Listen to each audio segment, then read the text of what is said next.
Shalom Adonai Alechem. Quem vos fala, pastor missionário Youssef Herzog Brickner, presidente mundial da comunidade Beit Shalom.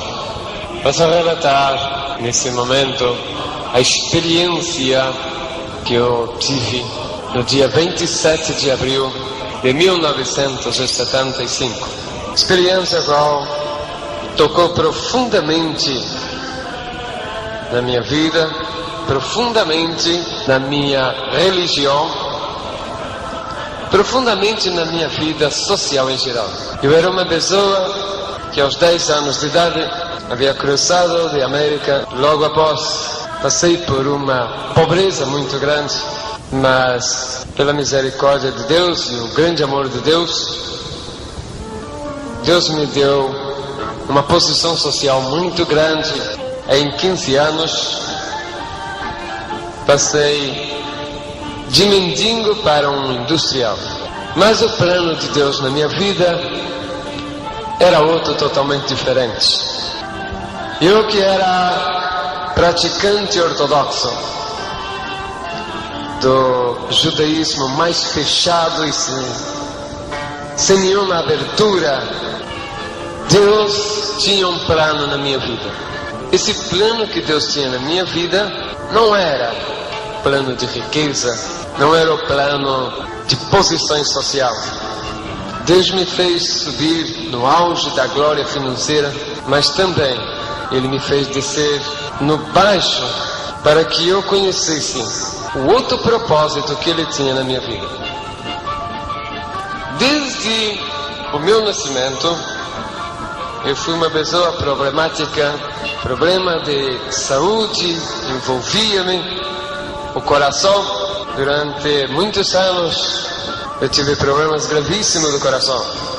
Quando eu estava em Buenos Aires, na Argentina, em 1960, era uma pessoa que não entendia o idioma latino, nem espanhol, nem português. Foi para mim muita dificuldade, muito problema. Consegui me adaptar à vida latina, à vida ocidental.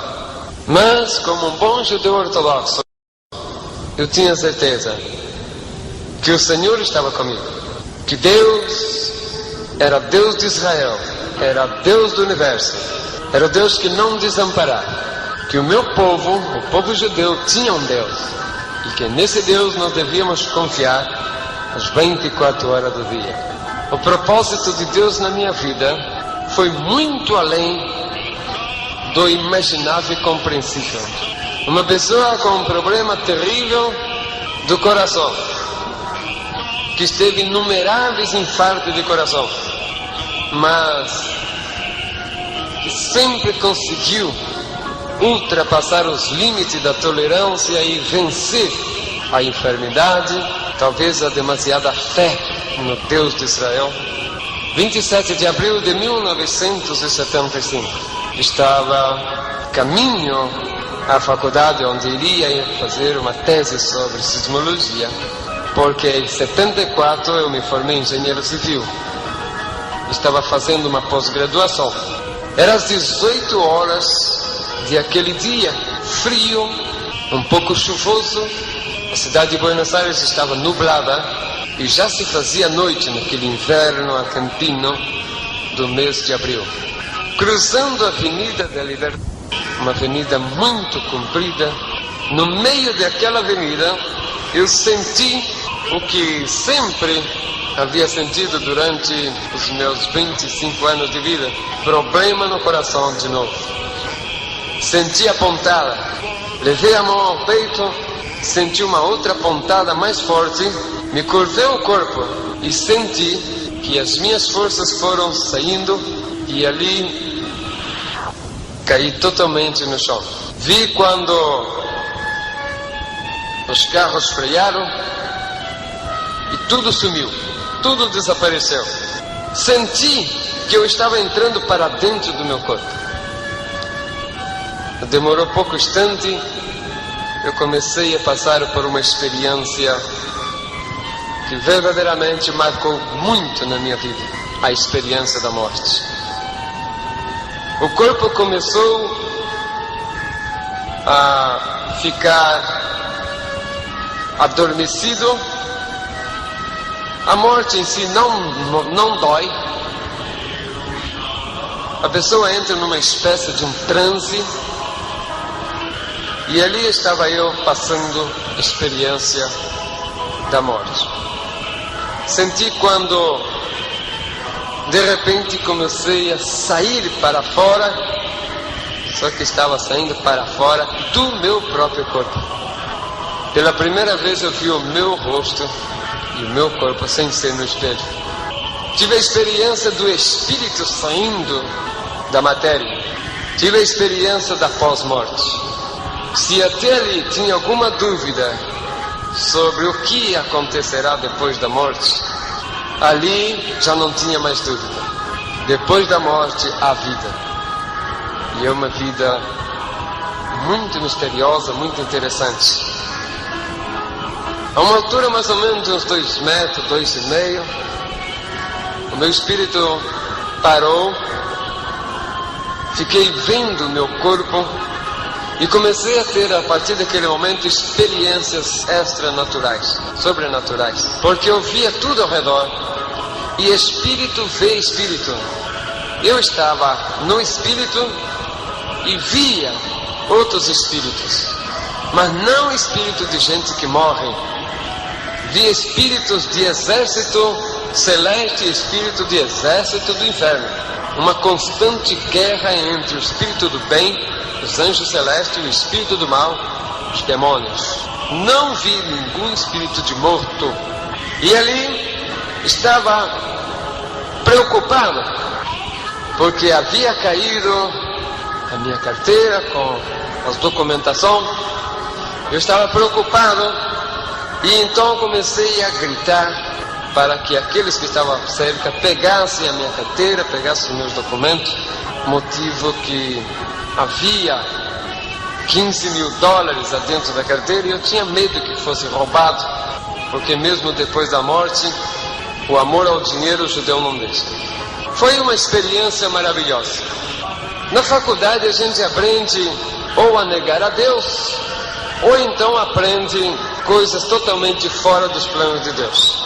Aconteceu no meu caso em que muitas vezes um doutor chamado Juan Quiroga, este é o presidente da Associação Argentina de Espiritismo, era da ordem de Allan Kardec. Ele ensinava a respeito de reencarnação, que ele era o maior médium e que os médiums eram usados para fazer o bem e que o espiritismo era algo verdadeiro, genuíno. Só que eu provei tudo ao contrário. Por quê? Porque no meu desespero de querer comunicar com alguém ali, eu não consegui. Estava, quando vi chegar o Dr. Juan Quiroga, eu falei, tá bom, vem ali, Dr. Juan Quiroga, maior médium espírita, me incorporo nele e dou a mensagem que eu tenho que dar, ou seja, avisar minha família, em pegar as coisas minhas que caíram, cuidar do dinheiro que estava ali. Chegou o doutor, e eu tentei de toda maneira, falava, gritava com ele, falava, eu quero entrar em você, quero falar, mas tive a desilusão de saber que reencarnação e tudo isso de espiritismo é farsa, é mentira, é engano, nada disso é real, tudo isto é mentira. Vi quando a unidade coronária chegou imediatamente para fazer os primeiros tratamentos, senti quando os paramédicos deram o dictamen, está morto. Mas talvez por causa da minha fama de ser pessoa da High Society Argentina, foi levado o meu cadáver para a clínica com a maior urgência e desde as 18 horas até as 24 horas, uma junta médica trabalhou tentando voltar minha vida. O meu espírito foi acompanhando até chegar ali naquela CTI. unidade de terapia intensiva. Foi quando uma luz muito forte mesmo, invadiu todo aquele ambiente.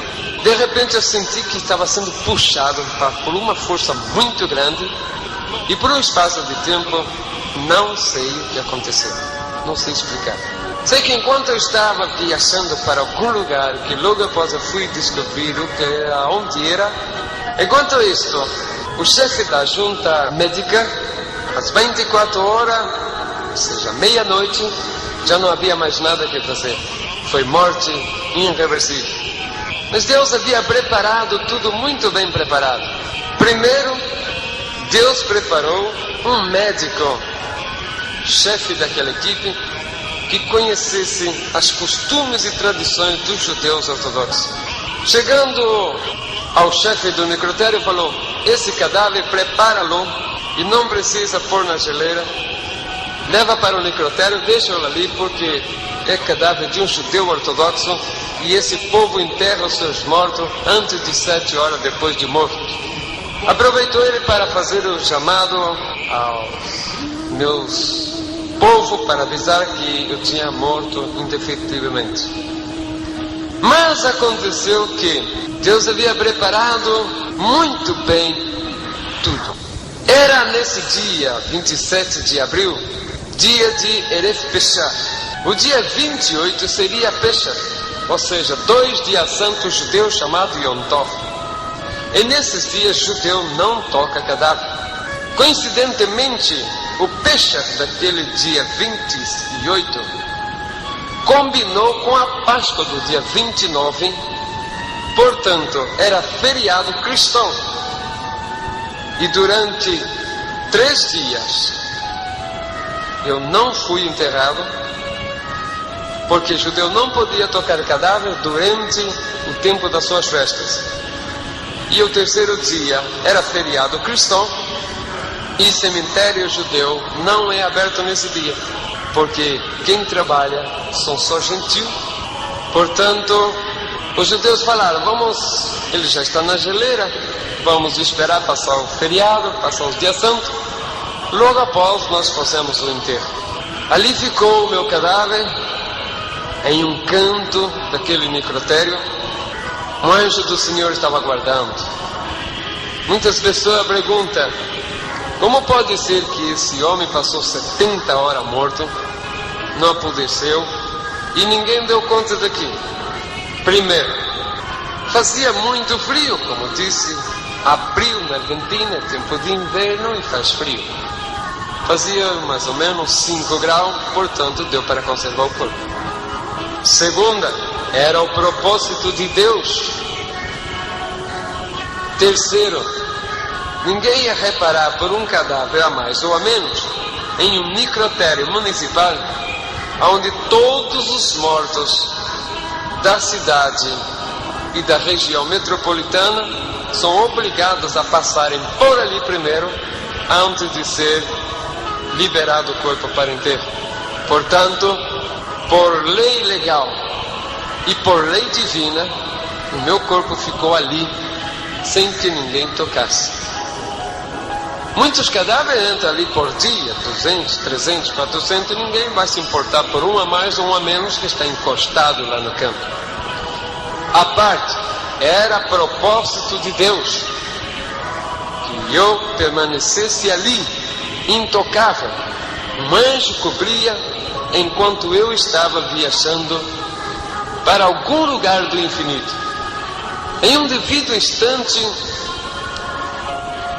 me apareci de novo num espaço onde tudo era celeste, não havia nuvem, não vi nenhum movimento, e senti que fui parando a velocidade, quando vi um movimento que vinha ao longe, umas centelhas, e aquela centelha veio se cercando, até que diante de mim, no meu espírito, se apresentou uma grande caravana, e essa caravana era anjos celestes, anjos dos mais belos, anjos maravilhosos, resplandecentes. Do meio desses anjos maravilhosos começou a aparecer um outro ser, muito mais maravilhoso, muito mais importante. e reconheci, era o Senhor, era o Mashiach, o Cristo que eu esperava.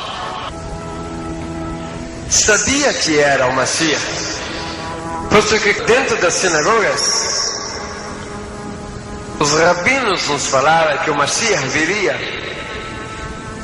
e que a vinda do Mashiach seria com uma grande coroa na cabeça, e nessa coroa havia 12 pedras, debaixo dessas pedras estaria escrito o nome das 12 tribos de Israel. Vi essa coroa, vi a vestimenta gloriosa desse ser, vi também as pedras e debaixo dela o nome das 12 tribos, vi o resplendor da glória do Mashiach. Ele chegando para perto de onde eu estava, a uma considerável distância, ele parou e com aquela voz de trovão mais suave como um mel, dirigiu a minha palavra dizendo: aonde vais? Respondi: acabo de morrer e estou subindo para saber qual é o meu destino, posto que ali eu já sabia o que acontecia. Quando uma pessoa morre, seja boa ou ruim, ela sobe até o primeiro céu na presença dos livros. Ali um anjo olha no livro para ver se o nome da pessoa está escrito. Se está escrito o nome, a pessoa continua subindo e vai até o terceiro céu, onde está o paraíso do salvo. Se não tiver escrito, ou se tiver escrito e riscado, ele desce e vai para a condenação dos ímpios, vai para o inferno do Espírito. Essa experiência maravilhosa que eu tive, por mais que essa bíblica não está relatado, mas foi uma experiência vívida que eu participei, vendo como é a experiência de pós-morte. Falei: eu não quero voltar, eu quero passar para aí.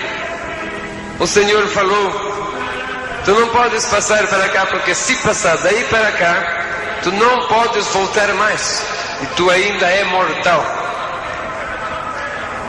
Vas a descer porque tem uma missão que vou entregar para vós.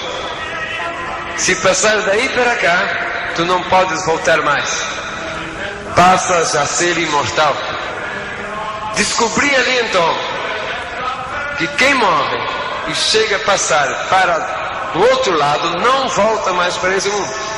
Mais uma prova de que alma penada, espírito de morto andando pelo mundo, é tudo engano e mentira. Pela boca do próprio Senhor falando para mim, dizendo: se quando uma pessoa morre, nós aqui queremos que ela volte, ela não passa para cá e daí mesmo ela volta, mas volta em um tempo em que o seu corpo ainda esteja preparado para recebê-lo e para o seu mesmo corpo. Não há reencarnação, não há incorporação em corpos estranhos. Isso eu escutei da própria boca do Senhor. Vendo tudo aquilo ali, aquelas belezas tudo, soube que quem passa dali para lá esquece absolutamente tudo aqui debaixo, não se lembra absolutamente de nada. Se ele recebeu a salvação, ele vai para o terceiro céu, onde estão os espíritos gozando da salvação eterna, enquanto seus corpos estão enterrados aqui na terra, esperando o dia do arrebatamento da igreja e a ressurreição do santo.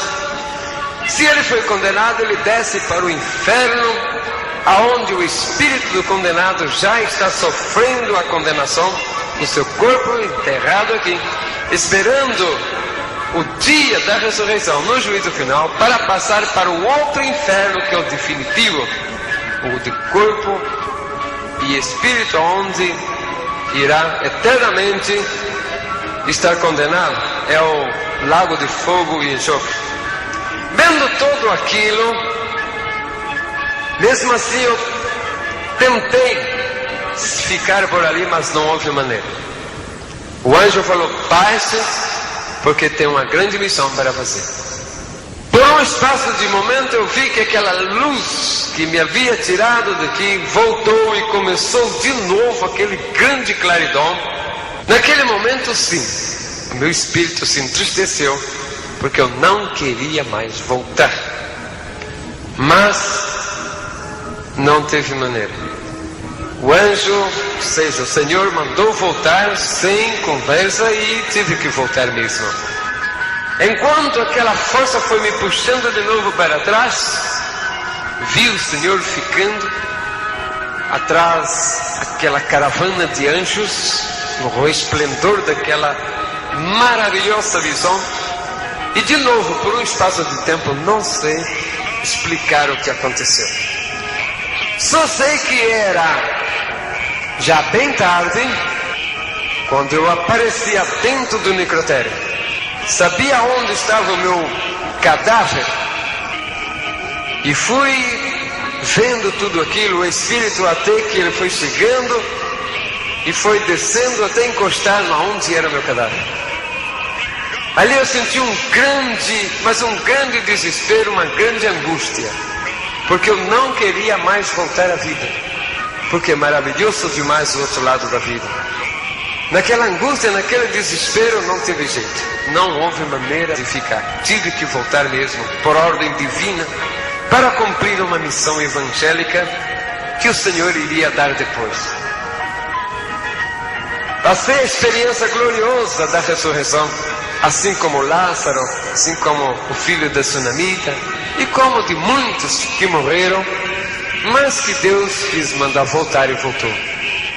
Estava ali quando entrou meu espírito no corpo e começamos aquela luta entre a matéria e o espírito para pôr tudo em funcionamento de novo. Eu lembro que a primeira coisa que foi dominada foi a mente. O coração devagar começou a bater, quando de repente eu senti que tinha que sair dali, porque estava respirando muito profundo e precisava sair dali. Mas eu falava: estou todo embrulhado, porque eu vi por fora, tinha que fazer uma força para conseguir sair dali. E com muito sacrifício consegui, um sacrifício quase sobrenatural, enfiar a mão numa brecha daquela roupa e arrancar aquele lençol. E com muito sacrifício sentar naquela mesa, muito fraco, muito fraco. Ao lado olhei, tinha um envelope escrito o meu nome. Eu falei: o que será isto? Abri ali, vi um papel escrito do hospital e li que estava escrito atestado médico de defunção. E ali estava eu, lendo o meu próprio atestado de óbito. O morto lendo seu atestado de óbito. Fraqueza muito grande, o meu corpo todo amarelado, sentindo um mau cheiro, dificuldade muito difícil. Era já madrugada e 6 horas o médico teria que passar para o outro médico chefe, que teria que passar para o outro chefe. E começou a fazer a vistoria para passar 6 horas para o outro médico. Começou a fazer vistoria desde cima, desde o 8º andar. Administração visto, presidência visto, lugar dos médicos visto, laboratório visto, enfermaria visto, farmácia visto, e foi descendo. Chegou a hora dele passar pelo necrotério. Visto de um lado, visto do outro, passou o necrotério bem grande, mais ou menos uns 15 metros por uns 10, uma porta de uns 2 metros. Quando ele foi passando, olhou para dentro e seguiu. Eu vi que ele olhou, mas justo nessa hora eu levantei a cabeça para olhar para o lado da porta também. Ele passou direto. Eu falei: puxa vida, passou um médico aí, ou passou alguém, e eu não dei sinal. Mas daí eu fiquei olhando e vi que aquele médico começou a voltar com a cabeça meio... não acreditando no que estava vendo, parou, esfregou o olho um pouco e olhava, esfregava de novo, olhava e parece que ele estava incrédulo. Não sabia o que estava acontecendo. Para ajudá-lo, eu dei um sinal com a mão. Ele se espantou terrivelmente. Abriu os braços mostrando para o meu lado, abriu a boca para gritar, mas não teve força. Ficou duro parado ali. Eu disse, puxa, doutor, ficou duro parado lá e agora o que vai fazer? Eu não tinha força para falar. Começou a acontecer algo incrível dentro daquele hospital.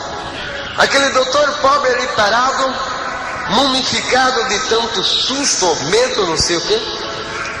Ainda senti quando uma enfermeira foi chegando e disse, que passa, doutor, o que está acontecendo? Que está mirando para dentro.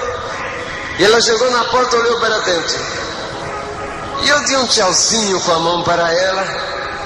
E eu só senti que a pobre foi olhando para trás e desmaiando no chão. Uma prof caído no chão. Começou a aparecer o povo olhando e começou um verdadeiro caos dentro daquele hospital. O povo saía dizendo, tem um morto lá no cemitério, tem um morto lá no necrotério, tem um morto no necrotério falando. Passou pelo consultório, havia muita gente, umas 300 ou 400 pessoas, conforme me contaram depois. Passando lá o enfermeiro, tem um morto lá no necrotério que está sentado lá conversando. Não ficou ninguém, saiu todo mundo, sumiu, se espantaram. Muita gente saiu correndo e outros que tinham um pouco mais de coragem iam até lá.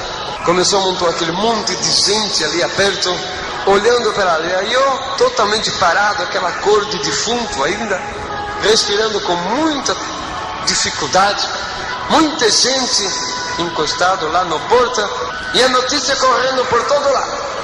Foi um corre para lá e um corre para cá, um salva quem possa naquele hospital.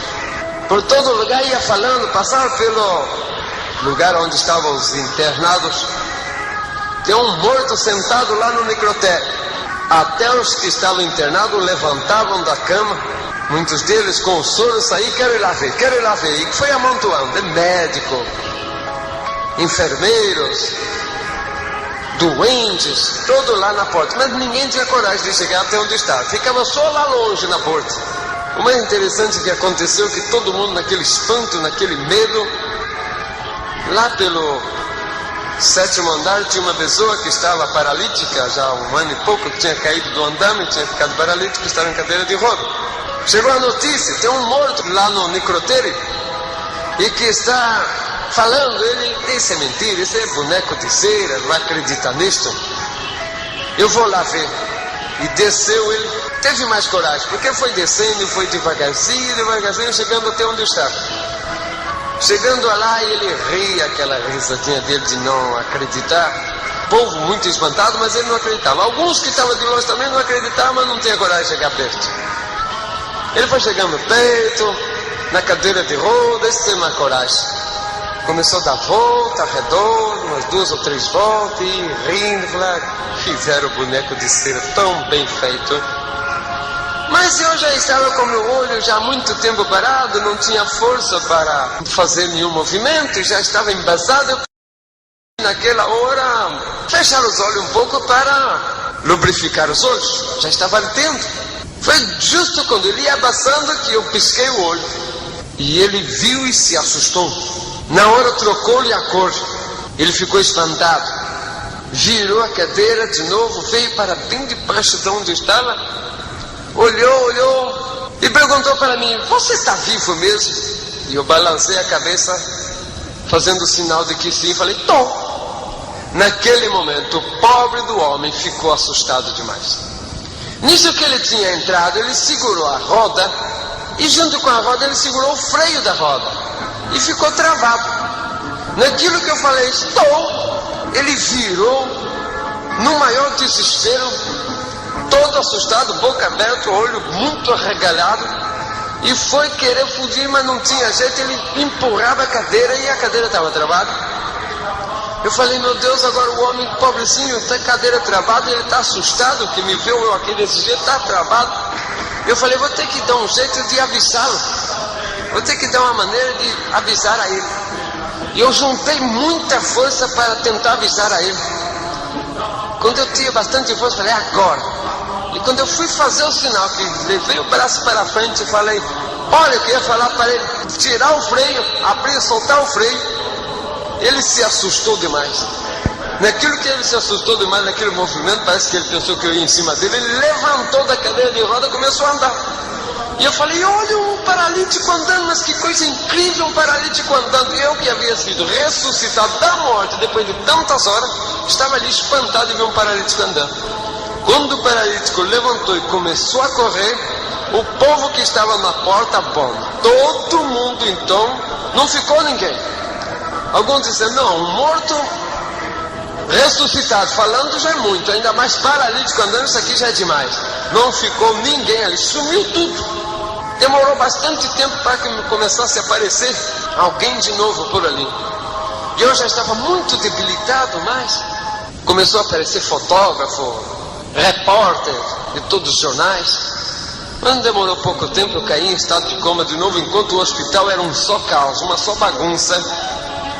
Todo mundo desesperado, correndo de um lado para o outro, porque estava acontecendo algo incrível naquele hospital. Uma pessoa, depois de 70 horas, voltar a viver, os médicos não sabiam entender, estava uma confusão terrível. Mas ali estava um dos milagres mais maravilhosos que Deus fez na minha vida.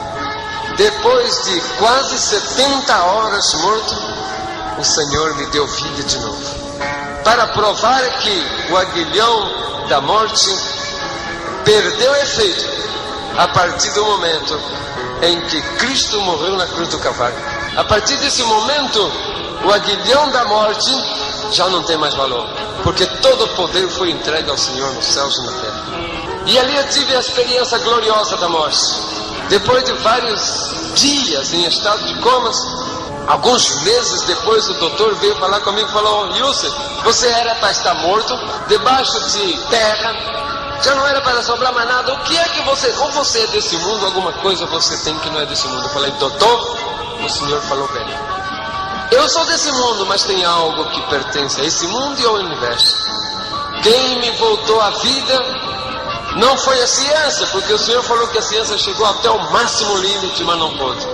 Mas enquanto a ciência estava lutando pela minha vida, o meu Deus, o Deus dos meus pais, o Deus do universo, o Deus do qual eu sirvo, estava ali ao lado esperando, para quando a ciência terminar o seu limite, entrar o grande poder do meu Deus.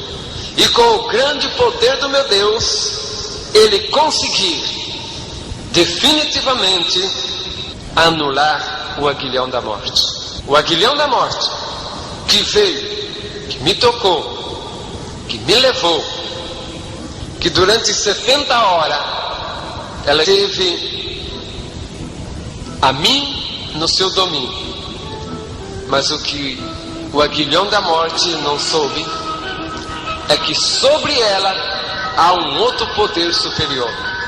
O poder do grande Adonai, do grande Deus do universo.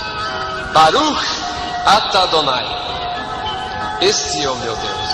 Se antes eu tinha convicção da vinda do Mashiach, como todo judeu, principalmente ortodoxo, a grande expectativa dele é a respeito da vinda do Mashiach, ou seja, o Messias, o Cristo. E esta esperança viva no coração de todo judeu, principalmente ortodoxo como eu, fazia eu viver todos os dias na minha vida na esperança eminente da vinda de Mashiach, o Cristo. Eu não vivia um minuto da minha vida fora da esperança. Me lembro que no meu tempo de judaísmo, ao Yom Shabbat, ou seja, ao sábado, eu me dedicava a fazer a Haman com o meu sagrado Sidur, o Talir e o Solidel. Eu buscava um lugar na minha casa, especialmente voltado para o lado de Jerusalém, e ali fazia o meu jejum e fazia as preces de Arahamã. O interessante nesse ritual de Arahamã é que o judeu ortodoxo, depois de cobrir-se a cabeça com o talit, uma espécie de véu de oração, depois de amarrar no seu punho os tefilim e pôr na sua cabeça os tefláquios, se faz a oração de Arahamã, que disse: vosso misericordioso Deus, Rei do Universo, fazer vir imediatamente o Mashiach para libertar o povo de Israel, para dar paz, tranquilidade. O povo de Israel precisa, eu preciso, como um judeu, da presença do Mashiach, o Cristo. E ali nós batíamos com a cabeça na parede, alguns batem suavemente, quase que simbólico, e dependendo do grau de até fanatismo, pode-se dizer, ou de fé, como no meu caso, por exemplo, que a minha fé era tão grande que chegava a ser fanático. Eu não me conformava em fazer menção de que ia golpear a cabeça, mas sim, batia 2, 3, 4, 5 vezes, alguma vez até sair sangue.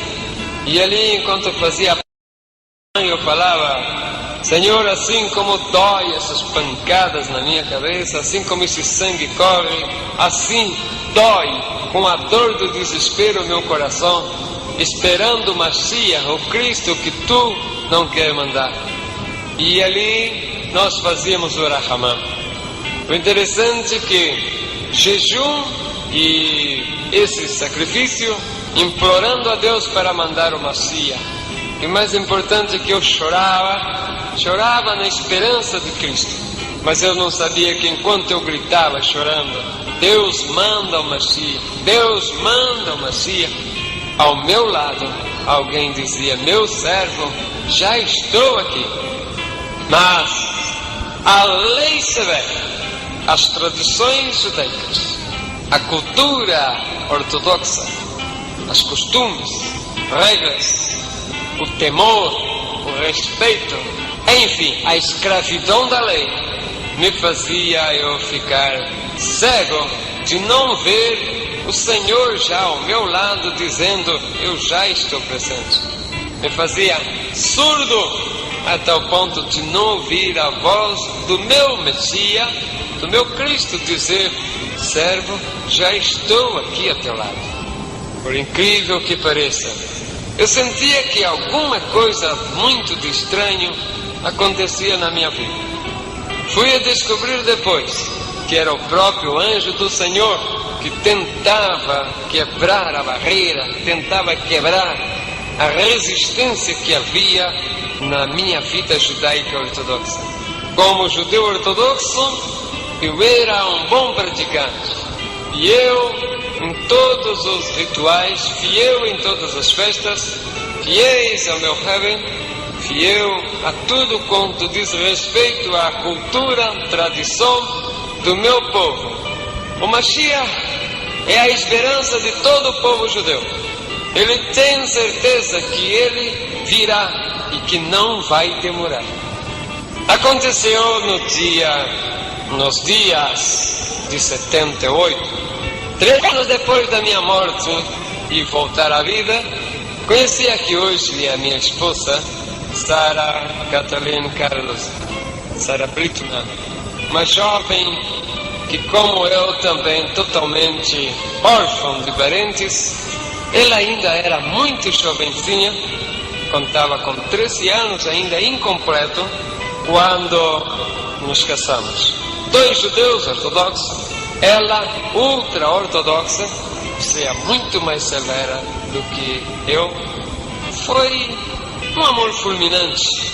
Como nós éramos da descendência judaica, entramos para os rituais que a força da lei exige, nos casamos, fomos de lua de mel, visitamos vários países. Na volta, nos passamos, depois de 6 meses de viagem, estávamos de regresso para Buenos Aires, onde nós moramos até o dia de hoje, quando, passando por Brasil, nós resolvemos ficar numa cidade litorânea de Santa Catarina, chamada Camboriú, onde nós éramos sócios de um hotel. E eu disse para minha esposa: vou passar para o Brasil, vou dar uma chegada no hotel, mas não vou me demonstrar que sou um dos proprietários para ver se não estou sendo enganado, se estão cuidando direitinho dos meus negócios. Resolvemos ficar ali naquele hotel. Separei um apartamento normal, paguei a diária normais, sem me identificar. E como bom judeu, perseverante e cumpridor, eu buscava sempre seguir o ritualismo judaico ortodoxo. Quando nós saímos da Europa, na volta para cá, recebemos notícia dentro do avião de que teríamos que tomar cuidado quando chegasse à América, principalmente a Argentina, porque havia uma onda antissemita, ou seja, terroristas que buscavam matar judeus. Nós estávamos um pouco preocupados porque quando tivemos a nossa passagem por Paris, tivemos a experiência macabra de ver o cemitério judaico sendo sacrilegiado, sendo profanado. Tivemos a oportunidade também de ver colégios de crianças judeus sendo bombardeados. Então nós estávamos um pouco preocupados. Mas, com tudo isso, com todo o alerta que a polícia judaica, ou seja, os agentes judaicos nos falavam, nós não preocupávamos muito. Primeiro porque aqui no Brasil não havia uma onda antissemita. E segundo porque por onde nós estávamos pouco importava ao povo. Mas mesmo assim, eu não usava roupa característica que seria facilmente reconhecido. Mas mesmo assim, às noites, eu e a minha esposa, que tínhamos desde o primeiro momento de casado a costume de subir ao monte, como todo judeu tem, e orar em cima das montanhas. E ali fui eu também. Chegando naquela cidade, nós escolhemos um monte para nós ir orar. E nessas orações o Senhor falava conosco. Enquanto isto, no hotel havia um porteiro que ele sempre buscava conversação conosco, mas como nós judeus não gostamos de conversa com gentil, buscávamos sempre nos livrar deste homem. E ele falava que era pastor. E eu falava: pastor de quê? O que você cuida? Que cavalo? Cuida ovelha? O que você cuida? Ele falava: eu cuido de ovelhas de Deus. Eu não entendia muito, mas até que ele falou que ele cuidava de igreja, descobri que ele era um pastor evangélico. Ele sempre andava atrás, sempre perseguia, de um lado ou de outro, tentando falar. Mas como nós, judeus ortodoxos, não gostamos absolutamente que nos fale de nenhuma religião, e que a palavra Jesus Cristo para nós era como blasfêmia, cada vez que eu ouvia falar da palavra Jesus Cristo, eu saía correndo para tomar banho, porque tinha medo que talvez o hálito da palavra que saiu da boca de quem pronunciou essa palavra poderia tocar no meu corpo e eu ficar contaminado com deuses estranhos. A palavra Jesus Cristo para um judeu é a mesma coisa de uma grande blasfêmia. E não era menos para mim, um judeu ortodoxo muito perseverante na lei. Mas aconteceu, um dia eu estava fazendo Kiddush Levaná, um ritual de santificação da lua nova, quando no alto da montanha, ou seja, atrás da hotel tinha uma pedra. Eu estava ali, arriba daquela pedra, fazendo meu Kiddush Levaná com a minha esposa. A lua estava brilhante. O porteiro tinha visto, mas ele não sabia o que era, pensava que era algum movimento raro, e subiu até lá. Quando ele viu, falou: mas são um casal de judeus fazendo orações, que maravilha. Naquele momento fiquei com muito ódio. Minha esposa também falou: vamos ter que descer, porque o nosso Kiddush Levaná não presta mais. Esse gentil ensujou tudo aqui, não serve mais. Porque quando nós estamos fazendo qualquer prece judaica que um gentil fala ou passa por perto, praticamente ficou sem efeito, foi contaminado. Descendo dali, nós chegamos em casa, no nosso apartamento, subimos e fomos a descansar, com um pouco de raiva, porque nós ia fazer o nosso Kiddush Levanah, mas não teve jeito. Era uma noite de Yom Shabbat, ou seja, de sábado. Durante essa noite, eu senti que alguma coisa rara estava acontecendo, porque eu estava meio inquieto, não tinha vontade de dormir, mas fomos a dormir. Quando foi bem alta hora da noite, eu senti que alguma coisa mexeu, que alguma coisa me tocou. Pensei que era minha esposa. Mas acendi a luz e olhei para o lado onde ela estava, e ela estava dormindo sossegadamente.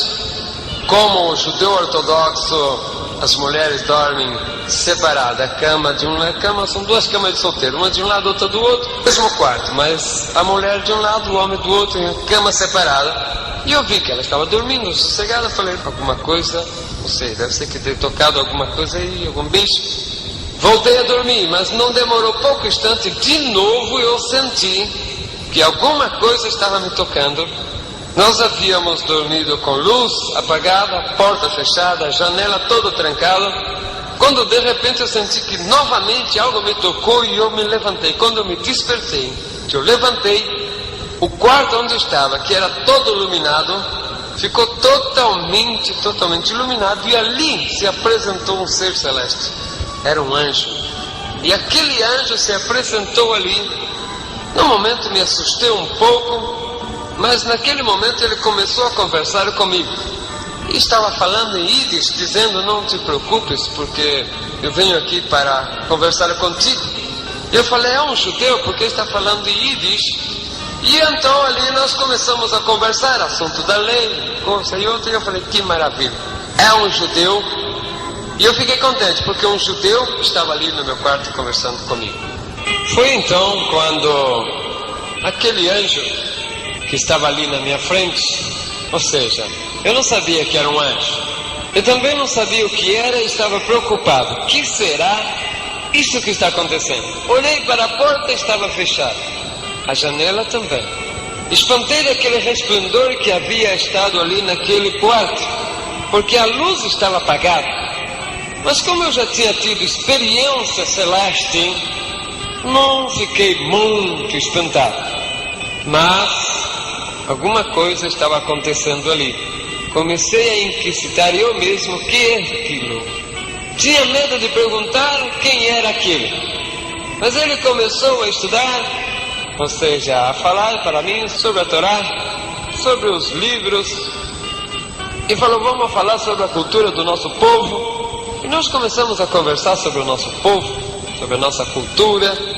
Eu fiquei contente porque falei, puxa vida, a visita de um judeu ortodoxo. Agora fiquei na preocupação de saber como foi que ele entrou ali, mas também não tinha coragem de perguntar. Depois de algumas horas, pela madrugada dentro, ele falou, vou me retirar, mas eu voltarei. Não fala nada da sua esposa porque ela vem depois. Eu falei, vem depois aonde? Aonde ela vai? Ela não vai sair. E ele foi. Sumiu, escureceu tudo e eu fiquei ali. Na outra noite aconteceu a mesma coisa. Estava eu dormindo, aquele anjo apareceu. De repente começamos a conversar a respeito de nossas tradições, nossos costumes. Começamos a falar a respeito dos profetas. E ele foi também uma noite de diálogo. Antes de ele se despedir, antes de ele sair, ele fala, a sua mulher vem depois, não fale nada, porque voltarei. E eu perguntava, vai para onde? Minha mulher vai depois aonde? Porque ninguém tem que sair a nenhum lado. E assim foi a terceira noite também. Estava eu dormindo quando apareceu. Eu estava intrigado porque eu não entendia como era que aquele ser entrava ali adentro. Tudo fechado, tudo trancado. Tinha medo de perguntar porque eu sabia que alguma coisa muito raro era. Mas a partir dessa terceira noite, ele falou para mim, vamos estudar o profeta Isaías. E no profeta Isaías nós começamos a estudar e ele começou a falar a respeito do Mashiach. como deveria vir o Messias. E começamos dentro do Antigo Testamento, ou seja, no livro dos judeus, a buscar dentro dos profetas, dentro dos livros, tudo o que falasse a respeito da vinda do Mashiach. O interessante é que aquele anjo, conforme ele ia falando, ele iria me dando a entender que o Messias já tinha vindo, que Cristo já tinha vindo. E mesmo a minha mente já estava confundida, porque uma hora parecia que ele, ou seja, a minha razão estava dividida. Metade sabia que Cristo tinha vindo já, e a outra metade continuava ainda presa, segura na lei, sem abrir mão. E assim foi. No terceiro, no quarto, no quinto dia, ou seja, noite, eu brigava com aquele anjo. Eu falava, isso deve ser espírito maligno, deve ser espírito de cristão, isso deve ser obra de macumba de cristão. Mas eu não me atrevia a perguntar. Foi quando, na sexta noite, nós tivemos uma discussão muito profunda. Eu defendia a lei a unha e dente. Muitas vezes eu brigava, eu achava bravo, mas ele, na sua calma, na sua tranquilidade, tinha muita paciência para comigo. Eu falei, eu tenho que destruir esse espírito de cristão que está me atormentando aqui. Foi quando eu tive a ideia de dizer, vou fazer 10 perguntas difíceis, fazer um concurso de perguntas bíblicas e ele não vai responder. Eu falei, olha, nós vamos fazer o seguinte, amanhã eu vou fazer para você 10 perguntas. Se você responder, você continua vindo na minha casa, tudo bom? Se não, você vai embora, eu continuo cristão, tudo bom? E ele aceitou dizendo, mas se eu responder, você vai aceitar que Cristo já veio? Falou, olhei para ele e falei, olha, eu sou capaz até de virar cristão se você me ganhar. Pensava como um cristão queria ganhar de um judeu. Amanheceu o dia, eu saí correndo para buscar uma sinagoga.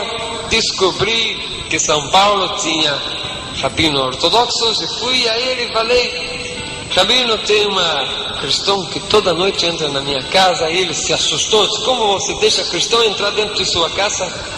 Gentil.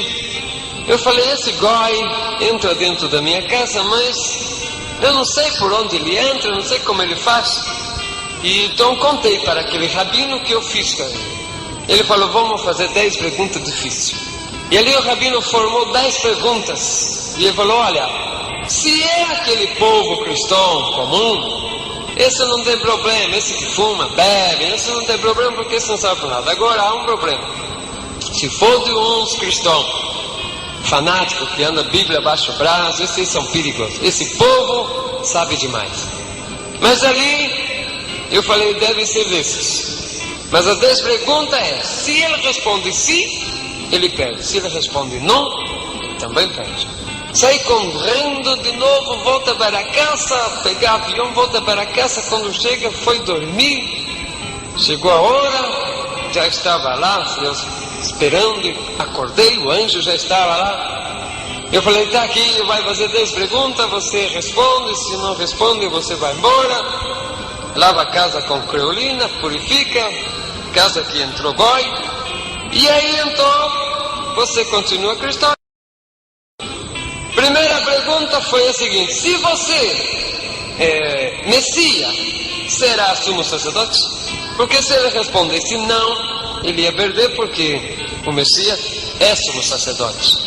Se ele respondesse sim, ele também iria perder, porque eu iria provar para ele que o tal de Jesus Cristo não pertenceu à tribo de Levíticos. Mas na mesma hora ele me respondeu, fazendo pergunta, dizendo, acaso, no meio de todos os sumos sacerdotes, todos foram da tribo de Levi? Na mesma hora a minha alegria de ganhar aquele gentil se acabou, porque Melquisedeque ninguém sabe de que tribo é e não pertence aos levíticos. E conclusão, eu que estava na esperança de ganhar de 10-0 daquele anjo, perdi de 10-0 para ele. Fiquei morrendo de raiva, e pior, que havia prometido para ele que se ele ganhasse eu virava cristão, e palavra do judeu tem que ser sim, sim, não, não. E eu chorei de amargura e de raiva. E quando eu ele terminou, ele falou comigo: a partir de hoje, Yosef, tu nunca mais será o mesmo. Eu falei: por que não vai ser eu mesmo? Vai continuar sendo o mesmo. Eu falei: você me ganhou, tá bom, você me ganhou. Aí ele foi saindo, já desaparecendo pela parede. Eu falei: tudo bem, você me ganhou, mas quem é você? Me responde, quem é você? Naquela hora, ele falou com aquela voz, indo-se para infinito: eu sou aqui. E antes dele desapareceu, escureceu tudo de novo, e apareceu uma mão na parede, e nessa mão começou a aparecer uma ferida, e eu vi sair 3 gotas grandes de sangue. E eu falei: não, esse cristão, a parte de me bagunçar a minha cabeça, todo dia ainda suja esse tapete com sangue, eu vou ter que lavar e pagar a limpeza de tapete. Desapareceu aquilo, eu fui, acendeu a luz. Quando eu fui para lá, não vi nenhum sinal de sangue ali. Falei: alguma coisa muito rara acontece, e eu estremeci o corpo todo, fiquei com muito medo. Mas voltei, paguei luz para ir dormir. Quando eu vou apagar a luz, eu olho para cima, eu vejo as 3 gotas de sangue, e que veio para o meu lado, e uma voz que falou comigo assim: seja agora lavado no sangue do Cordeiro. E eu senti que naquela hora, aquelas 3 gotas de sangue caíram em mim. Eu senti aquele gosto, inclusive, de sangue na boca. Estremeci o corpo todo dia, porque eu fiquei com muito medo, muito abalado, e fui a dormir. No outro dia era Shabbat. Levantei já brigando, pela primeira vez, brigando com mim mesmo. Mas a minha briga era contra Deus, porque eu falava: Deus me abandonou, fez um goi me ganhar, fez um gentil entrar na minha casa, profanar a minha vida, fazer eu prometer, e Deus não gosta mais de mim, eu vou pecar, vou fazer bastante pecado. E dia sábado, muitos pecados se podem fazer: andar mais do que 1430 metros, acender fogo e várias coisas assim. Não é lícito fazer dia sábado. Levantei cedo e minha esposa já começou a dizer: não ande, não se preocupe, não ande, não agite, porque vas a pecar contra o sábado. Eu falei: mulher, eu não sou mais judeu, Deus não gosta mais de mim, Deus me mandou para o inferno, e eu já vou para o inferno, e já que eu vou para o inferno, você vai junto comigo. Não vai deixar você, porque naquela hora eu estava me lembrando que todo judeu que negava a Deus era amaldiçoado, era excomungado com a maldição do Monte Ebal. E eu sabia que todos os meus vizinhos, minha família, animal, mulher, tudo estaria naquele momento amaldiçoado, anatemizado, excomungado. Eu falei: Deus não gosta mais de mim, Deus me jogou fora. E foi ali que eu comecei a andar. Chegou a noite, naquela noite de sábado, eu comecei a andar, a esposa chorava. Entramos em uma estradinha muito escura, e uma estradinha sem saída. Quando de repente eu vi no meio da estrada ali um movimento, eu falei: deve ser boteco, vou entrar, tomar uma cachaça, tomar uma cerveja, pecar mais bastante. E mulher entra, tu vai entrar também, assim nós vai dois para o inferno. Quando eu entro, que eu vi mulher sentada de um lado, homem sentado de outro, que olha para a frente, quem estava lá? Era o porteiro, era o pastor. Eu falei: igreja de cristão, deixa eu sair daqui. Falei: não vou sair daqui não, mas melhor do que pecado de tomar cachaça é prostituir contra Deus, é adorar outro Deus. E vou sentar aqui. Falei: agora a esposa entra, fica prostituída de pecado de adorar outro Deus, também nós vai para o inferno, todos dois juntos. E ele entrou. E eu sentei de um lado, ela sentou de outro, e o pastor falou: o casal de judeu veio na igreja e fez a igreja, vamos receber, seja bem-vindo, em nome de Jesus. Eu falei: quem tira esse nome, tá? Deixa vai embora com essa porcaria. E ele ficou. E ele falava do tal de Jesus. A pregação daquela noite foi: vinde a mim, vós que estáis cansados e oprimidos, e eu vos libertarei. E ele começou a falar que Jesus era rei de Israel, que Jesus era o salvador da humanidade, que Jesus era o rei dos judeus. E eu comecei a ficar com raiva. E eu falei: eu vou bater nesse pastor. Se ele não parar de falar que esse Jesus é rei de judeu, eu vou bater nele. E aquilo foi ficando com raiva. Eu ficava com raiva. Cada vez que ele falava, mais ódio me dava dele, porque ele falava desse tal de Jesus. Eu falei: olha, esse homem vai, eu vou bater nesse homem, eu vou quebrar ele a pau. Quando ele falou a pregação, no final ele falou: agora eu vou fazer apelo. Quando ele falou: vou fazer apelo, eu pensei que ele estava apelando para a briga. Eu falei: ele está apelando para a briga, ignorante, agora eu vou arrebentar ele a pau. E deixa ele provocar uma vez mais, eu vou bater nele. E ele falou: agora, para fazer o apelo, eu vou ler a palavra. E disse assim: eu sou o caminho, a verdade e a vida, e ninguém vai ao Pai senão por mim. E esse é Jesus Cristo, ninguém vai ao Pai se não é por Jesus Cristo. Falei: agora basta, agora eu vou arrebentar ele, vou quebrar ele, vai para o hospital, se não matar. E levantei, na hora que eu levantei, ele falou: o judeu aceitou Jesus. Falei: que aceitou Jesus nada, eu vou te quebrar a pau agora. Você vai deixar de estar falando que esse tal de Jesus é rei de Israel, eu vou te arrebentar a pau agora. E fui para o púlpito, era bem alto, a igreja ainda estava piso de chão. E fui ali para a frente, a esposa levantou e falou: isso, minha mente, nós dois, nós quebra ele a pau. Chegou na frente, ele olhando, eu olhava para cima, um lugar para subir lá em cima na púlpita. Ele falou: ajoelha aí que nós vamos orar por você. Eu endureci o corpo e falei: não me ajoelharei diante de outro que não seja o Senhor meu Deus, Rei de Israel. Aí naquela hora que eu falei duro assim com ele, com cara fechada, eu senti que dois braços fortes me pegou, jogou por chão. Eu falei: outro mais que vai apanhar. Mas eu olhei, não vi ninguém, falei, estremeci o corpo, falei: que é isso que aconteceu? E esse pastor era baixinho, mas nessa hora eu olhei e esse homem estava grande. E eu falei: não importa, ele vai apanhar assim mesmo. Olhei para ele com tanto ódio. Naquela mesma hora eu senti que outra vez aquela mão me tocou e me foi levando até me cair, bater com a cara no chão. E ele começou a chorar e de repente eu não sei mais o que começou a acontecer. E daí uns 20 minutos, a esposa também tinha ali chorando. Daí uns 20 minutos eu levantei, já não sabia o que fazer, porque começava a pular, começava a falar em algo que não entendia. Por fim eu cheguei e falei para ele: ei, porteiro, vem. Que é isso? Eu falo vários idiomas, não sei o que está acontecendo, não consigo me segurar, falo uma coisa que não entendo. Ele falou: igreja, o judeu acabou de aceitar Jesus, já foi batizado com o Espírito Santo. Eu falei: batismo do Espírito Santo, o que é isto? Ele falou: vem sobre todos aqueles que recebem Jesus, é o batismo do Espírito Santo. E ali foi uma maravilha, porque começou aquele movimento, e eu estava batismo do Espírito Santo. Eu começava a pular e começava a glorificar, e eu não sabia o que era aquilo, não conseguia me sustentar, me segurar. A esposa ficou assustada. Nós fomos embora para casa, no meio do caminho, junto com os irmãos, e falando de línguas, e também não tinha jeito de me segurar. Dentro de ônibus, falando de língua, não conseguia me sustentar, me segurar. Chega em casa, nós ficou parado, descansando um pouco, não tinha jeito. De repente começava de novo a falar língua. Esposa assustada: que é isso? Eu falei: não sei, coisa de cristão. Batismo do Espírito Santo que chegou e me pega. Todo momento batismo do Espírito Santo me pega, não sei o que passa e que me segura. Fomos dormir, mas não tinha jeito. Daí de hora em hora, de novo batismo do Espírito Santo. Falar: mulher, batismo do Espírito Santo está pegando de novo.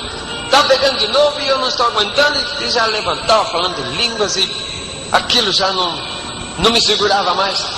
Numa hora ela ficou nervosa, falou: a hora que esse batismo do Espírito Santo chegar, você me avisa, porque eu vou expulsar esse batismo do Espírito Santo. Falei: tudo bom, agora bom. Ela deitou, eu também deitou. Quando foi lá pelas tantas da madrugada, de novo eu levantei com o corpo todo pegando fogo, e já comecei, falei: mulher, batismo do Espírito Santo está chegando de novo. Está chegando, está me pegando. Ela falou: vou arrancar esse batismo do Espírito Santo agora. E veio, quando ela veio, me tocou em mim. Quando ela tocou em mim, também começou a pular e a falar. Eu falei: mulher, segura ele, não deixa ele sair. Eu falei: não tem jeito, já me pegou a mim também. Aí então a noite inteira já começamos a lá abraçados os dois, falando em línguas e glorificando e dançando no Espírito. E já pronto, ninguém segurou mais. Quando nós conseguimos nos calmar um pouco, eu falei: mulher, você falou que ia expulsar o Espírito Santo, o que aconteceu? Ele falou: não sei se batismo não consegue expulsar, mas é gostoso demais. Que é isso, que gostoso esse de cristão. Amanheceu o dia, nós esperou o homem chegar e falou: pastor, vem falar para nós que esse batismo do Espírito Santo que pegou aí, pegou a esposa também essa noite. Aí eles foram explicar para nós o que era. Falou: não, isso batismo do Espírito Santo é uma vez só, depois de manifestação. E ele entregou uma mensagem poderosa. Aí entregou para nós o Novo Testamento. A partir de ali, nós falou: nós aí cristãos, então subimos para o monte para orar. E ali ficamos orando durante muitas horas. Um dia de madrugada nós estávamos orando, quando nós vimos em visão um leão muito grande. Minha esposa falou: é o leão da tribo de Judá. E ele falou para nós: a partir de agora tudo não será mais o mesmo, uma grande missão está sobre vós. Vocês viverão para levar o meu evangelho vá para casa para arrumar tudo, porque eles irão aí pelo mundo inteiro falar da minha palavra, porque eu chamei vocês para esta obra. E a partir dali nós saímos, fomos para a Argentina e lá nos preparamos e saímos para o mundo para evangelizar. E já há 46 vezes que temos recorrido levando a mensagem. E foi glorioso a partir daquele momento em que Jesus me tomou, me jogou por terra e fez o que quis de mim. Mas graças a Deus, hoje eu posso louvar a Deus, porque o Senhor tocou na minha vida. Conheço a Jesus desde aquele então, desde quando Ele me pegou, me batizou com seu Espírito, sem que eu ainda não era cristão. Levantei para bater num pastor, mas levei uma surra do Senhor, tão gostosa e maravilhosa. Graça e paz da parte de Deus para todos os ouvintes. Estamos aqui entregando a última parte do testemunho sobre a minha vida. Testemunho que começou em 1975, quando eu passei a experiência da morte. Logo após, em 1978, eu me converti ao cristianismo. E com o cristianismo recebi a promessa do Senhor de grandes bênçãos e de uma grande missão, é que o Senhor iria preparar-me para esta grande missão. Corria-se os anos, desde 1978, eu e a minha esposa recorrendo os países, África, Américas, todas as 3 Américas. Pela primeira vez passamos aqui por Brasil em 78. A segunda vez nós havíamos ido para o Equador, de lá Colômbia, Venezuela, e entramos por Santa Helena a Roraima. De ali viemos com a família até Cuiabá, no Mato Grosso. Quando a minha família ficou numa cidade perto de Cuiabá, porque por ordem divina, por revelação divina, eu iria evangelizar as florestas amazônicas. Preparei tudo, deixei a família acomodada e peguei o indispensável e fui para a grande missão que Deus havia preparado e mandado para mim. Foi quando aconteceu a minha ida para a Alta Floresta Amazônica. Comecei a trabalhar no evangelismo ali para os índios, para os povoados, principalmente a Amazônia geográfica, Mato Grosso do Norte, Pará, Rondônia, Acre. Depois de muito tempo dentro da floresta, cheguei à cidade de Alta Floresta, no Mato Grosso. Para mim já teria ali terminado a minha missão. Estive por vários lugares do Pará, estive por vários lugares de Roraima, por ali fui também até o Pico da Neblina. Entramos em território venezuelano, onde evangelizamos uma enorme quantidade de brasileiros que trabalhavam na fronteira buscando ouro. Até que eu pensei, já está pronta a minha missão, vou embora para casa e de lá vou embora para a Argentina. Não sabia a que dia era e nem que hora era o dia em que eu cheguei na cidade de Alta Floresta. Havia perdido o relógio, noção do tempo, havia perdido tudo. Mas, quando eu cheguei na casa daquele servo de Deus ali, fui recebido, fui a dormir, porque o cansaço era tremendo. Quando me levantei, tomei um banho e logo após fui sentar à mesa, recebi uma ordem do anjo de alimentar-me bem. Terminei de alimentar-me, me alimentei muito bem naquele dia.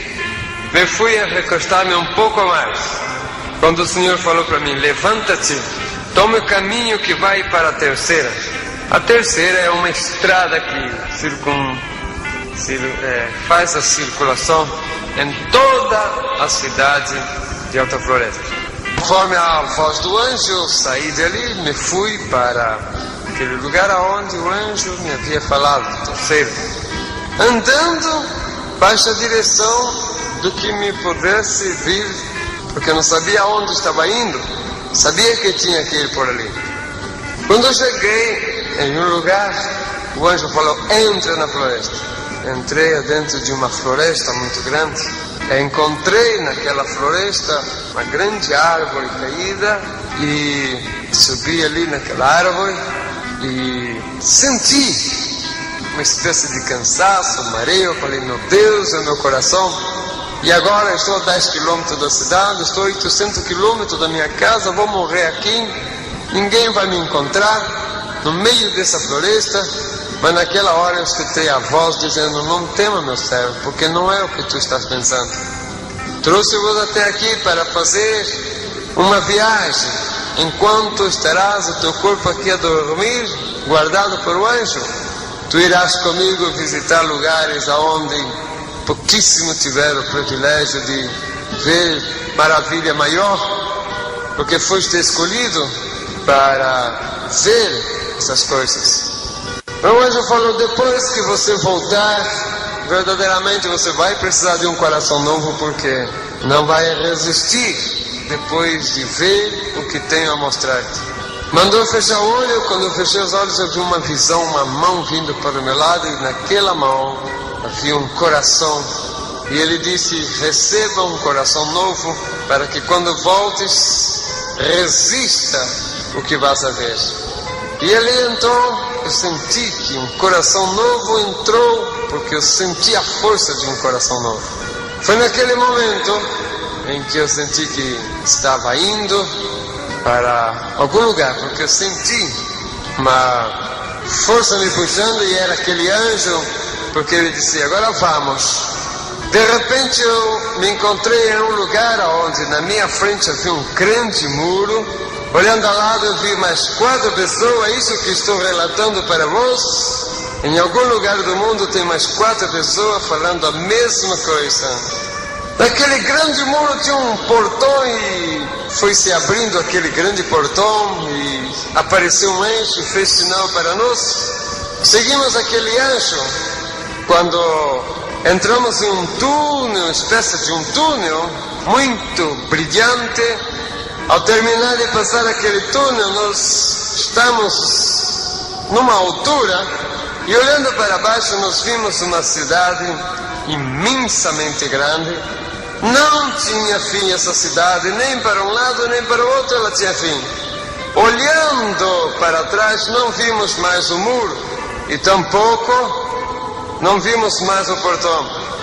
Ali estávamos nós em espírito arrebatado. Tínhamos a forma do corpo, havíamos recebido um corpo, parece que um corpo energizado, umas vestimentas celestes. Eu não havia morrido. Muitas pessoas falam, ele morreu 2 vezes. Não, dessa vez o meu corpo estava dormindo, não estava morto, estava dormindo, enquanto o meu espírito, com um corpo energizado, estava vendo e recorrendo esses lugares. Fomos descendo, e o anjo à frente, nós fomos descendo, até que os nossos pés, do nosso corpo energizado, encostou sobre as ruas daquela cidade. Olhando, começamos a deparar a grande beleza, grande maravilha, o grande resplandor daquela cidade. As ruas, lisinhas e brilhantes, a cor dourada, e falei, é totalmente de ouro. O anjo falou, ruas de ouro é a cidade de Deus Altíssimo. Ali naquela cidade era maravilhosa. Não havia casas comuns, não havia prédios, não havia fábrica, nem comércios, nem barracos. Somente mansões, imensas mansões, feitas em pedras preciosas, no meio de jardins de belíssimas flores. A beleza daquilo é indescritível, não tem como explicar a beleza de tudo aquilo. Era maravilha demais. Me maravilhava de ver o esplendor tão grande daquela cidade. Eu estava tão maravilhado com o esplendor daquela cidade, quando o anjo falou, estás pensando na luminosidade da cidade? Eu falei, sim, não vejo sol, não vejo nenhum luminar. Ele falou, porque esta cidade é iluminada pelo Cordeiro de Deus. A glória do Cordeiro de Deus é que ilumina essa cidade. E ali nós fomos andando, vimos rio com água cristalina e a cidade toda prontinha, mas sem habitantes. Só a cidade ali prontinha. De repente começamos a entrar em uns jardins e no meio daqueles jardins nós começamos a ver seres celestes. Anjos andavam no meio daqueles jardins. Ao longe nós visitamos um grandiosíssimo palácio, mas imensamente grande, maior do que algumas cidades. Suas 12 torres muito grandes subiam assim nas alturas, e cada vez que íamos acercando para aquele palácio, mais era um movimento de seres celestes, de anjos, até que chegamos adentro daquele palácio.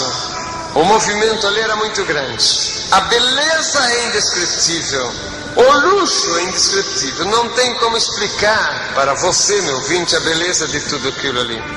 Olhando aquelas maravilhas, nós vimos ali anjos, uma enorme quantidade de anjos. Vimos ali a organização tão maravilhosa. A primeira organização de anjos que nós vimos, anjos que descia e aparecia ali, e o anjo falou, esses anjos são os mensageiros de levar as bênçãos para as igrejas. E o anjo nos ensinou, nos explicou qual era o trabalho daqueles anjos. Ele disse, quando lá embaixo, no mundo, um pastor ou um dirigente abre o trabalho, nesse momento sai daqui os anjos mensageiros para aquela igreja e entram dentro da igreja, vê qual é o problema, qual é a dificuldade, qual é a enfermidade que tem todos ali, e ali ele sobe até as celestiais mansões de Deus, pega a solução do problema. Enquanto ele está subindo, outro anjo já está ali dentro. Durante um culto, centenas e centenas de anjos entram e saem dentro do culto, buscando benefícios para o povo que está dentro do culto. Vimos aquela maravilha quando nós seguimos e entramos em um grandiosíssimo salão. A beleza é indescritível. Um grande livro estava ali, ao lado tinha um anjo, de um lado tinha uma grande orquestra, do outro lado um grande coral. De repente chegou um anjo e com um nome escrito em um grande rolo, abrindo estava escrito o nome. De repente aquele anjo que estava sentado ao lado do livro levantou, e o anjo que estava conosco disse, preste atenção porque está escrito em todos os idiomas do mundo. E nos idiomas que eu sei ler estava escrito naquele livro, quando os anjos foram abrir, estava escrito grande livro da vida. Ele foi aberto aquele livro. Vi quando aquele anjo molhou alguma coisa como se fosse para escrever num líquido vermelho, quando começou a escrever ali em cima o nome, conforme ele ia escrevendo, a tinta que era vermelha ia transformando-se em ouro, e o nome que era escrito ali não era o mesmo nome que o anjo trouxe, era outro. E nós descobrimos que o nosso nome é outro no céu. De repente parou-se e começou uma grande festa no céu. Os anjos começaram a alegrar-se, raios e trovões por todos os lados se ouvia, relâmpagos, as estrelas corriam de um lado para outro.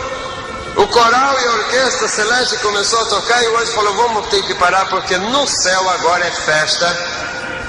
Eu perguntei, por que é festa? Ele disse, porque alguém lá embaixo levantou a mão e aceitou ao Jesus como o único Salvador. E toda vez que alguém levanta a mão e aceita Jesus como o único Salvador, o seu nome é escrito no livro da vida, e os céus param para festejar uma vida que se converteu ao Senhor. E ali a festa foi grande, o movimento era grande, os anjos festejavam, os seres celestes festejavam, o universo festejava, uma alma que se converteu a Jesus aqui embaixo. Continuamos naquela visita celeste, visitando o palácio do reino da glória. Passamos por um lugar onde havia uma mesa posta, belíssimos manjares havia sobre aquela mesa. O anjo falou, está pronta, banquete das bodas do Cordeiro. Passamos por ali, vimos aquelas belezas. Logo após entramos em um lugar onde parecia era o gabinete daquele anjo. Ele disse: foram trazidos até aqui em cima para vocês saberem de alguma coisa, porque tem sido aberrante o que tem acontecido no mundo em relação ao Senhor. Muitas organizações negando a Deus, muitas igrejas levando heresia para o povo, igrejas negando a existência de inferno, igrejas totalmente desvirtuadas, levando o povo ao engano.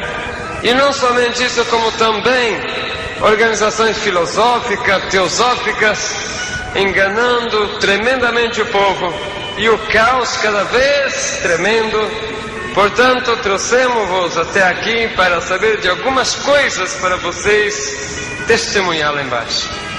Disse para nós: o primeiro que tem tido muito sucesso, o diabo, é justamente a negação da existência do inferno. Vocês vão ir acompanhado com uma caravana de anjos até o inferno, vão ver como é lá e presta atenção em tudo. E ali, com uma caravana de anjos, nós descemos. Entramos em uma treva horrorosa, muito feio, monstros horripilantes passavam por nós. Mas é interessante que no meio de tudo isso nós olhávamos e brilhava todo ao nosso redor, e esse brilho saía de nós. O anjo que estava conosco falou: se espantam do brilho que são, ou não sabeis que vós sois as luzes do mundo? Descobrimos que verdadeiramente nós brilhamos, nós somos a luz das trevas.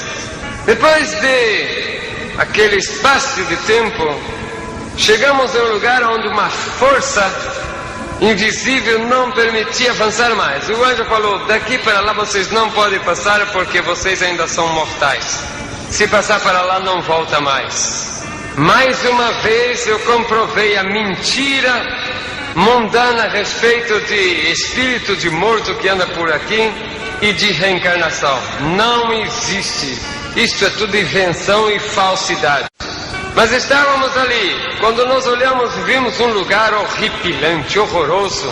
Havia uma enorme multidão ali que sofria horrorosamente. Víamos o semblante horripilante daqueles povos ali.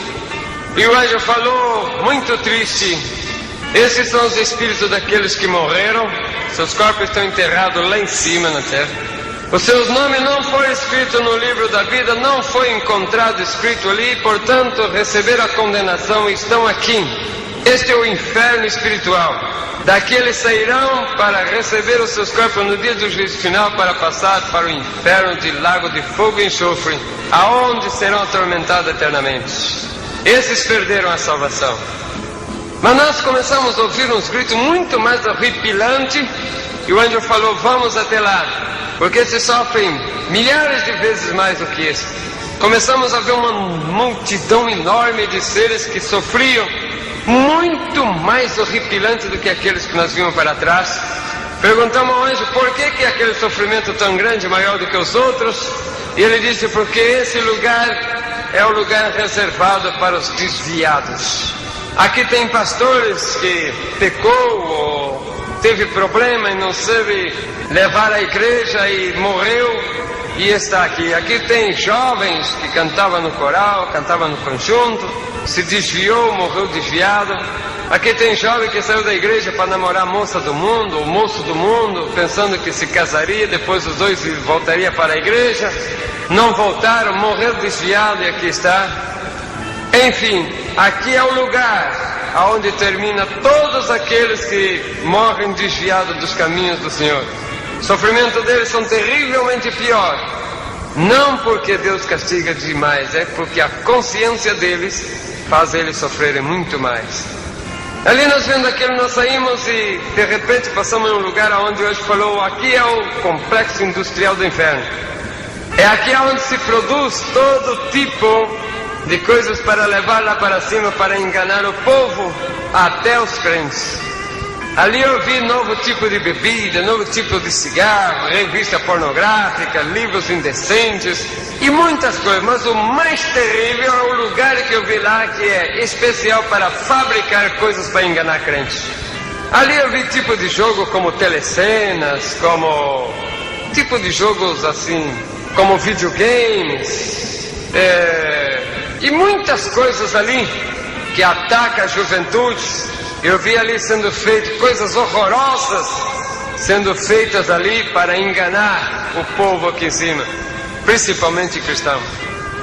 Saímos dali, passamos por um lugar onde era o trono de Satanás.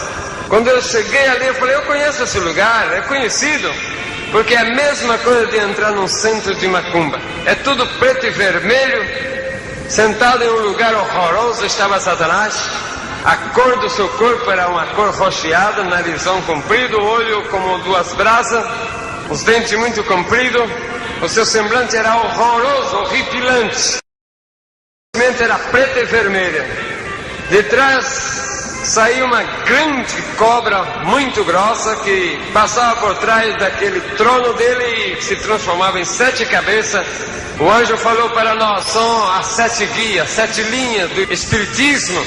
Atrás dele havia 3 seres andando, todo coberto, andando para lá para cá com a cabeça baixa. E ele falou assim, como Satanás gosta de imitar tudo a Deus, ali está a trindade satânica. São os tais orixás. Orixá não é nenhum ser celeste não, são 3 demônios do inferno.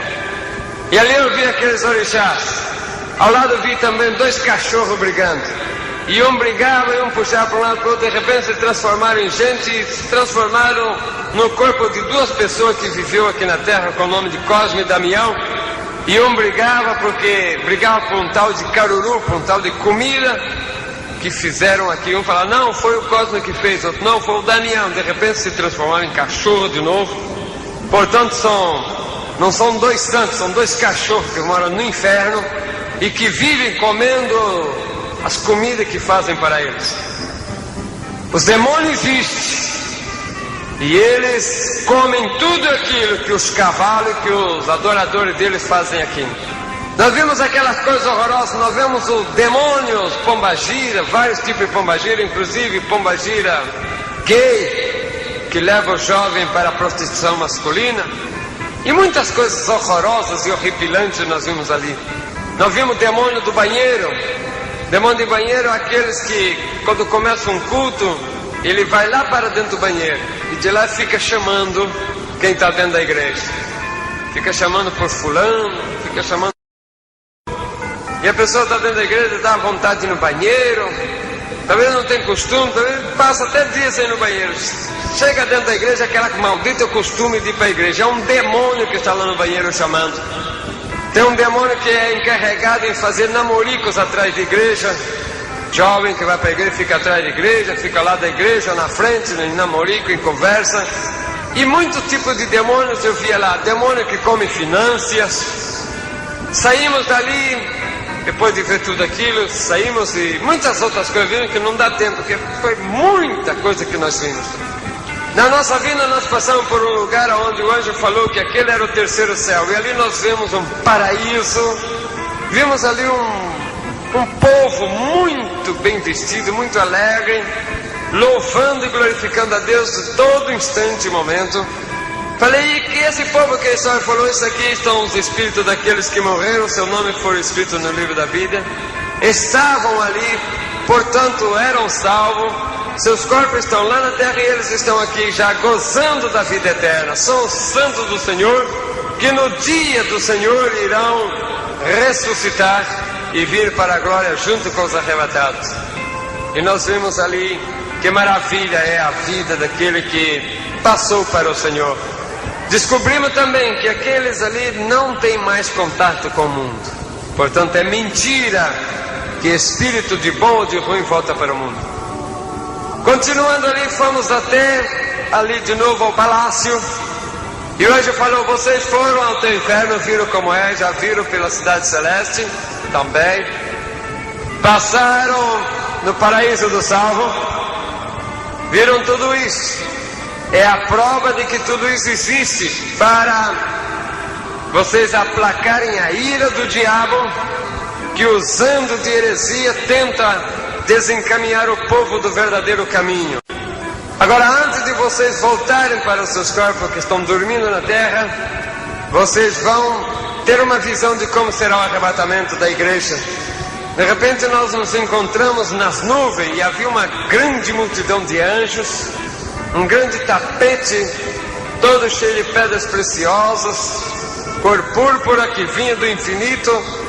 No final desse tapete havia um grande trono, todo incrustado de pedras preciosas. De um lado e do outro do tapete, um cordão de anjos que sumia no infinito. Foram descendo-se uns anjos trazendo o livro da vida, outros anjos trazendo outros livros, também aquele coral e aquela orquestra que estava ali diante do livro. E um movimento muito grande estava aqui, enquanto na terra a bagunça estava tremenda, a violência, o descontrole da natureza, catástrofes, o desrespeito, tudo estava horroroso. De repente sentimos um grande trovão, uma bola de fogo começou a aparecer por aquele infinito e foi descendo. Os anjos falou: eis aí o noivo vindo à busca, ao encontro da noiva. E dentro daquela bola de fogo, aquela bola de fogo era a glória e o resplendor do Senhor, foi descendo e passou por frente de nós. E nós vimos o Senhor vestido de glória e honra buscando a noiva. Quando chegou aqui nas nuvens, 4 trombeteiros se posicionaram nos 4 cantos da terra. Um anjo falou: ao tocar a primeira trombeta está terminado o tempo da graça. Ao tocar a segunda trombeta, todos os mortos em Cristo serão ressuscitados. Foi o momento em que nós estávamos aqui na terra, quando vimos em todo lugar, dentro do cemitério onde tinha crente enterrado, a terra explodia de dentro, iam saindo os nossos irmãos, glorificando a Deus com seus corpos totalmente transformados, glorificando a Deus e subindo para as alturas. Subindo para cima a ponto de ver os ressuscitados todos glorificando a Deus, quando de repente o Senhor levantou e falou: ao tocar a última trombeta, será arrebatada a igreja viva. E a trombeta tocou, e nós estávamos aqui quando vimos o grande bagunça que se quedou depois do que o povo de Deus foi arrebatado.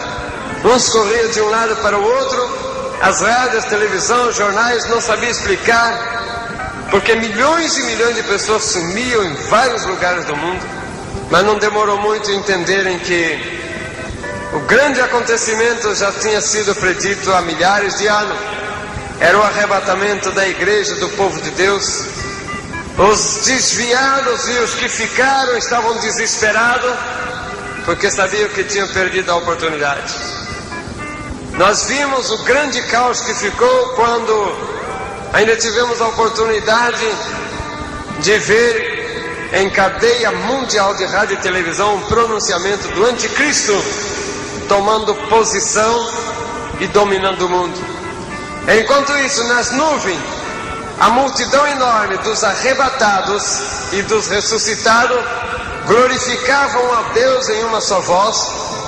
Jesus levantando, abrindo os braços para o lado daquela enorme multidão, milhares e milhares, milhões e milhões, falou com aquela voz forte como um trovão, mas doce como mel: vinde benditos do meu Pai, tomar posição do lugar que foi preparado desde a fundação do mundo.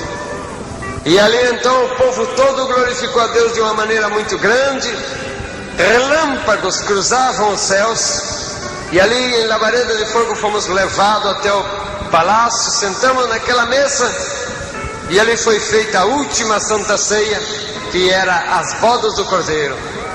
Ao terminar, o Senhor entregou para nós os galardões, dizendo: felicitações, foram fiéis até o fim, eis os vossos galardões.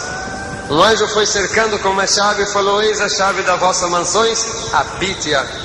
E dali nós passávamos para as mansões, e Jerusalém Celeste recebeu os seus habitantes. Enquanto aqui na terra a grande tribulação dominava, o anticristo dominava e o povo desesperado, Jerusalém Celeste vivia momentos de glória com seu povo, Jesus andava de um lado para o outro dentro da cidade visitado, e durante 7 anos foi festa no céu das bodas do Cordeiro. Grandes maravilhas e grandes belezas, o povo arrebatado e os ressuscitados ali na glória. Visto tudo isso, voltamos para muitas outras coisas, vimos que não dá para contar agora. Voltando para trás, nós vimos o anjo falou: agora vá e entra nas igrejas e conta esses testemunhos todos para ele. Antes o anjo falou: olha para o relógio. Nós olhamos, vimos um grande relógio, e nele um ponteiro, só tinha o número 12, faltava 1 minuto para as 12. E o anjo falou: vai e fala que falta 1 minuto para que isto seja acontecido. Mas antes, olha, nós olhamos e vimos um grande trono, onde estava sentado Deus Pai, do lado direito Jesus, e o Espírito Santo que estava ao lado na sua manifestação e poder. Uma grande nuvem cobriu o rosto do Pai. O anjo falou que ninguém poderia ver, mas de dentro daquela nuvem saiu uma mão, e debaixo daquela mão uma outra mão. E o anjo com voz triste falou: presta atenção naquela mão que está segurando a outra mão, porque a mão de cima é a mão de Deus que tinha levantado para autorizar o arrebatamento da igreja, mas a de baixo é do Senhor Jesus. E nós vimos quando Jesus falou: Pai, misericórdia te peço, ainda não, dá um tempo para que possa vir o desviado e aquele que eu ainda tenho que trazer para o meu aprisco. E olhando para os olhos de Cristo, de um lado chorava lágrima comum por aqueles que ainda não ouviram a palavra, mas do outro lado chorava lágrimas de sangue. E aquelas lágrimas de sangue era pelo desviado, era por aqueles que ouviam a palavra, mas não queriam obedecer. E o anjo falou: Jesus tem chorado lágrimas de sangue há muito tempo pelo desviado, por aquele que saiu da igreja, por aqueles que ouvem a palavra, mas não querem ouvir. Vai e diga que muito em breve Jesus vai buscar a igreja, e que o desviado continua sangrando Jesus, para que ele volte, e para que aqueles que ainda não se acercaram voltem logo, porque Jesus em breve estará nas nuvens juntamente com a caravana, e será o arrebatamento da igreja. O povo de Deus virá para a glória no exato momento de tocar a última trombeta. Portanto, fiquem com essa mensagem: Cristo está chegando. Estás preparado?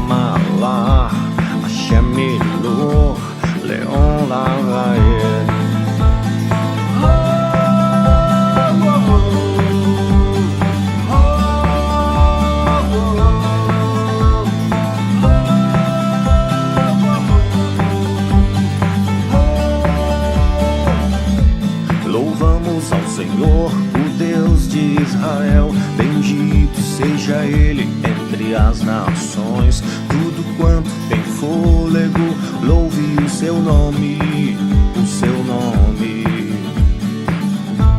Louvamos ao Senhor, o Deus de Israel. Bendito seja Ele entre as nações. Tudo quanto tem fôlego, louve o seu nome, o seu nome.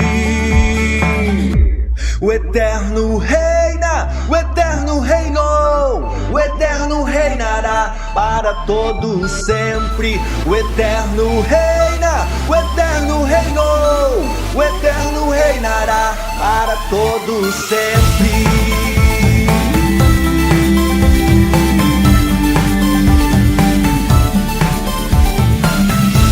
O eterno reina, o eterno reinou, o eterno reinará para todos sempre. O eterno reina, o eterno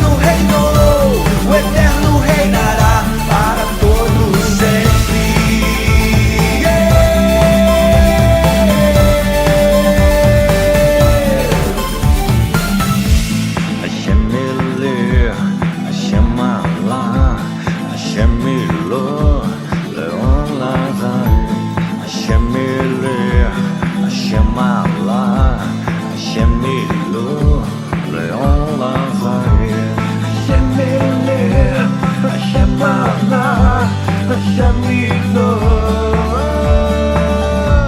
Louvamos ao Senhor, o Deus de Israel. Bendito seja Ele entre as nações. Tudo